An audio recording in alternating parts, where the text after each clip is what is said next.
tumani mana keessatti nyaatatti hin kennani inde ani kadala kufuufiif jedhee dalagaa miti ufiif jedhee dalagaa bara ufiif jedhee hojjedha bara tokkoffaa ni tumamti lammaffaa erga gaafa dhattee biiroo san ola seenteeti akka sarraata nyaatitti uffata isaanii miicuu nyaata isaanii godhuu mana isaanii qulqulleessuu rafuun hin jiru ganama jechuudha sa'aatiin tokko taanaan kanas jedhanii lafaa kaasanii boqonnaan hin jiru. Sigale boqonnaan hin jiru madaamii itti taati. Maali moo gudeedaa jiranii maali beekaa jiru nagaa qabna. Sigale madaamii itti taati. Keessa jiranii gudeedaa jiran ejensi keessa gudii feetu. Yoo kana hunda hin fedhe maali madaamitti dawwalanii silkii irraa fuudhii. Silkii irraa fuudhii miidiyaa irra baatee akkana jettee maqaa si balleessaarti ofiillee maqaa nu balleessaarti silkii irraa fuudhii saqqalantee haa hojjettu jedhanii. Madaamiin maal godhee waayifaayi irraa yoo cufte yoo silkii irraa fuute mucattiin tun achi buuteen isii dhabamtee jechuudha haadha isiidha jechuudha. Afaateem jeyyoo jala kaas jedhuun irra haa softuutti rakko. Isi waan ane eenyu jaalladha. Na dhageeffadha. Namicha kanarra masquulummaa wayii kaaya. Nuti amma biiroo Itoophiyaa baalagee Suudii keessa jirtu irraan kaayannu nuti. Waa uummataa miti kun. Bineensa kunniin hattoota irraan kaayannu nuti. Nuti kan irra kaayannu warra fuula arabaa barbaadu. Saba ofii gurguratee fuula arabarraa barbaadu warri kunniin. Wannummaan isiin madaamii afootti nama tumtuufi gaafa madaamiin fuutee biiroo si deebifte madaamii afoo dhaabattee wanni kaballaa isheen sitti cuftuuf fuula madaamii irraa barbaaduudhaafi. Zibuuna barbaaduudhaafi. Siigalee namni akkamitti saba ofii akkas godha. Tokko san maal goona isin fakkaate ati namichaan ufnaan waan jettuuni mucattii tana wanni ati gootuuf yoo jiraate tokkoffaa mucattiin obboleettii kooti jedhin namichaan. Siigalee yookaan intala adaadaa tiyyaati. Mucayyoon akka gara biyyaatti deebitu. Hanka barbaadu sani. Siigalee miti mucayyoon gara biyyaatti deebite biyya biraa akka tawakkalattuun fedhaa jettan alatti na xibu. Baraan wanni biraa kan hin jiru waan ofii mucayyoon tun deebi'uu barbaaddi deebisuu qabna fayyaa isiitii fi maaliif nu barbaachise nuti. Isiin akkana sagalee naa kaayaa maali qurxii jala muriif mucayyoon galuu feeti. Hin barbaachisu. Bakka mucayyoon dhukkubsatti rakkoo qabdii bakka amma booda galuu barbaaddi. Ammoo yeroo waliin softu waan nama keessaan si barreessu san godhi ummuufnaan. Okay, me. Si barreessa jira karaa keessaati. Waan amman si barreesse san godhi gizee onna jettu. Adafaa ilaal. Wanni ati jette kuni ummuufnaan haa galatoomtu waan Suudii keessa deemaa jiru amma mucayyoo tana yoo takka eegalle lubbuu ishee achirraa baraaruu qabna. Yoo kanatti dhaabne mucayyoon tun gaagaama keessa seenti. Maaliif bidirraanii fuudhanii fedhan ejensiin fidee asitti tumee ajjeesa beelaan ajjeesa.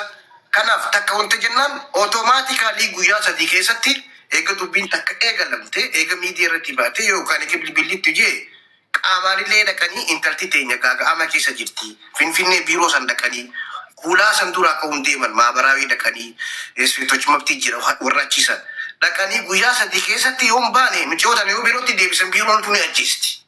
Naasin jee kun yoon dogoggore faati sitti dabalti. Ammas waan akkasitti deemaa jira. Dhugaan jirtu kan biiroon Itoophiyaa ka Suudii jiru kan nama keenya ajjeesaa jiru. Tumaan isin jechuun jiru ajjeesaa jira. Ijoollee teenya meeqaatitu ajjeefame achi keessatti. Maali Muniir gumaa nyaachuu barbaadammoo wanni nama sakaraanan bakka dhiigni namaa isaan sakaraansee namni isaan gaafatu hin jiru. Mootummaan Itoophiyaa kan isaan gaafatu hin jiru. Kanuma jubbiin dhugaa jirtu naasini hima. Dubra sadii dubbadhu safuu dubbadhu rakkoo qaba. Koon qabu dubbadhu maaliif yoon dubbanne rakkoon hin beekamtu. Akkas dubra sadii haragaa qabnu hawanta qabnu ejensiin Itoophiyaa quba qaba. Wanta isiillee kun takka galte nam sadii afaanii fi gama duubaatiin daffaree ajjeese takka ajjeesee lama takka maraattee takka kunoo achi taafte. Kun baatuma kanaame. Kurra kagaa kun bubbeen Jarman jiru fidee intahaati sinqee fidee waan isii godhe Keeniyaawitiitu nuftumsee baase michoosan uummata Keeniyaatiif baase. Afaanii itti fayyadamee gama duubaatiin itti fayyadaniiti ajjeesan. Talammataa garuu kun michoon fayyaan qabdu. jiru. Ejensi jechuun kana ejensiin keenya. Nama kamiin goosisan? Masriin goosisan.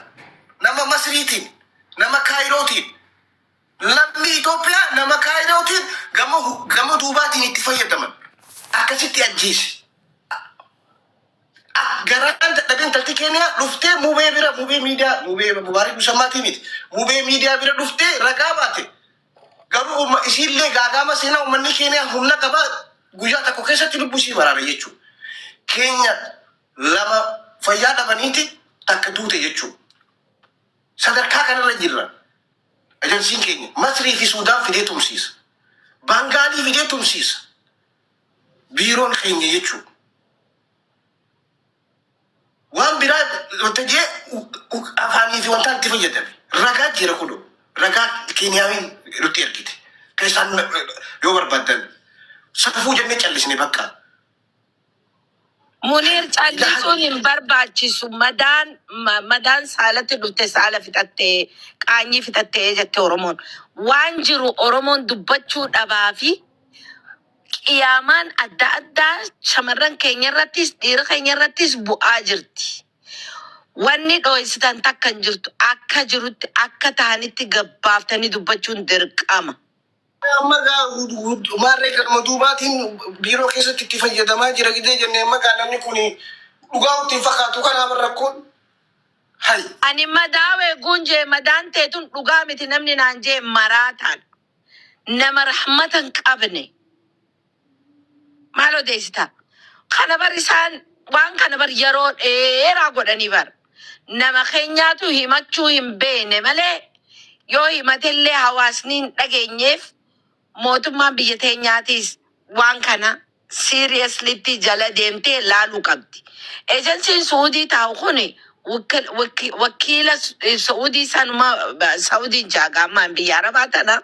Mimmaan irraa dhiisaatii koopiliinkii godha. Taaptaa miliyoona galchaa. Maal bareessaniitiif mimmaanti godhan. Mee miliyoona galchaa. Abu Rashida, mee isin namni kumaa dhibbi jaha.